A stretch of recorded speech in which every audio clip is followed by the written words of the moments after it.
Welcome to the federal Andhra Pradesh. Andhra Pradesh రాష్ట్రానికి సంబంధించి అమరావతిలో నిర్మిస్తున్నటువంటి భవనాలు ఒకదానికి ఇంకోటి తీసిపోదు అనే విధంగా నిర్మాణాన్ని చేపడుతున్నారు. ప్రస్తుతం పరిపాలన కోసం ప్రధానంగా సచివాలయం, అసెంబ్లీ, అదేవిధంగా మండలి కార్యాలయ భవనం, హైకోర్టు ఇవన్నీ ఐకానిక్ టవర్స్ రూపంలో నిర్మాణం జరుగుతుంది. ఆల్రెడీ సచివాలయ నిర్మాణము ఇప్పటికే ఒక 15% వరకు పూర్తి కావచ్చింది. మిగిలినవి కూడా జరుగుతూ ఉన్నాయి. అయితే ఎమ్మెల్యేలకు, ఎమ్మెల్సీలకు, అదేవిధంగా హైకోర్టు న్యాయమూర్తులకు, అలాగనే ప్రభుత్వ ప్రధాన కార్యదర్శులకు ఇట్లా అధికార యంత్రాంగానికి, మంత్రులకు, ఎమ్మెల్యేలకు, ఎమ్మెల్సీలకు వీళ్ళందరికీ కూడాను ఇప్పటికే దాదాపు భవనాలు పూర్తయిపోయినాయి. కొన్ని ఇటీవల కేంద్ర నాయకత్వం కూడా వచ్చి ఇక్కడ మంత్రుల భవనాల కార్యాలయాలను, అట్లాగనే న్యాయమూర్తుల భవనాల కార్యాలయాలను కూడా ప్రారంభించారు. అంటే 1-2 భవనాలను కంప్లీట్ చేశారు.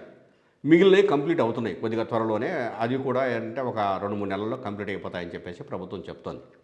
ఇవన్నీ కూడాను ఆధునిక టెక్నాలజీతోటే భవనాల నిర్మాణం జరిగింది. అయితే నిన్న గురువారం రోజు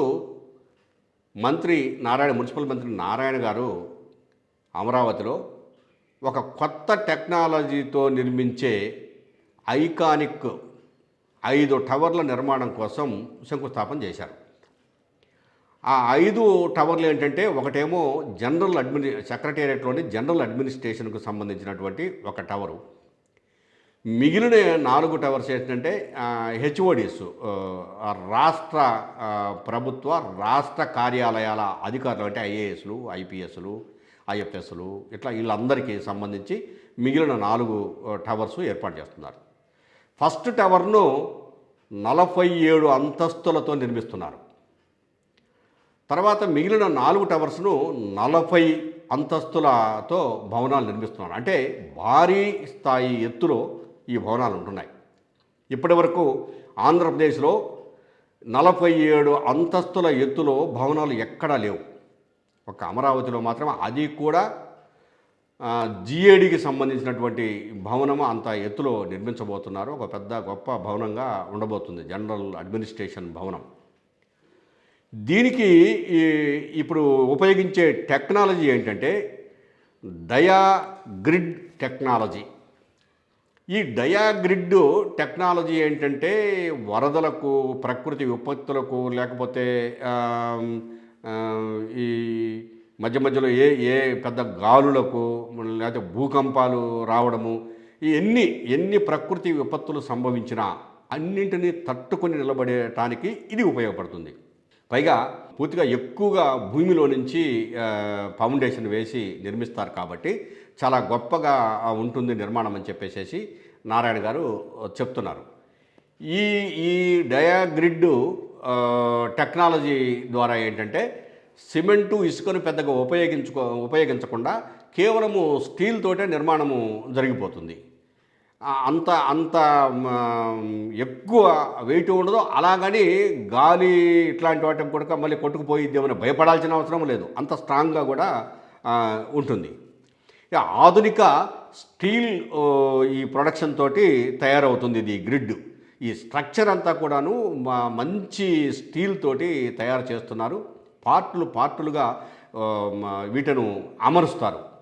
ఆ అమర్చే విధానము అంటే ఆ టెక్నాలజీని బట్టి ఉంటుంది. దాంతో భవనాలు ఈజీగా తయారైపోతాయి. పైగా ఎక్కువ సమయం కూడా తీసుకోదు. భవనాల నిర్మాణం కోసం తక్కువ సమయంలోనే మంచి బలము, స్థిరత్వము, తర్వాత గాలి ఒత్తిడి లేదా భూకంపాలు వీటన్నిటిని తట్టుకునేటువంటి సత్తా ఉన్నటువంటి ఈ 5 ఐకానిక్ భవనాల నిర్మాణాన్ని ప్రభుత్వం అమరావతిలో చేపట్టింది. దీని ద్వారా అంటే ఇప్పుడు ఇది భారతదేశంలోనే మొట్టమొదటిసారిగా ఈ అత్యాధునికమైనటువంటి డయాగ్రిడ్ టెక్నాలజీని ఉపయోగించి నిర్మిస్తున్నామని చెప్పేసి మంత్రి నారాయణ గారు చెప్పారు. ఇది ఒక మంచి అనుభవము అమరావతి ప్రజలకు. చూద్దాం, త్వరలోనే ఈ భవనాల నిర్మాణం పూర్తయిపోయి, పైగా ఆయన ఒక మాట కూడా చెప్పాడు. ఎందుకు ఇవన్నీ ఒకే చోట దగ్గరలో నిర్మిస్తున్నామంటే, వచ్చిన ప్రజలు ఒక భవనము దగ్గర పనులు చూసుకొని మళ్ళీ రెండో భవనానికి ఎంతో దూరం పోకూడదు. అందుకని అన్ని భవనాలు దగ్గరలో నిర్మిస్తున్నాము. కాబట్టి ఒక ఆఫీస్లో పని చూసుకొని రెండో ఆఫీస్లో పని చూసుకోవడానికి వెంటనే వెళ్ళిపోవడానికి వీలుగా కూడా ఇవన్నీ దగ్గరగానే నిర్మిస్తున్నామని చెప్పారు. ఇది ఒక మంచి పరిణామం. భవిష్యత్తులో అమరావతికి ఇది ఒక మంచి మణికంఠంగా ఉంటుందని మనం చెప్పుకోవచ్చు.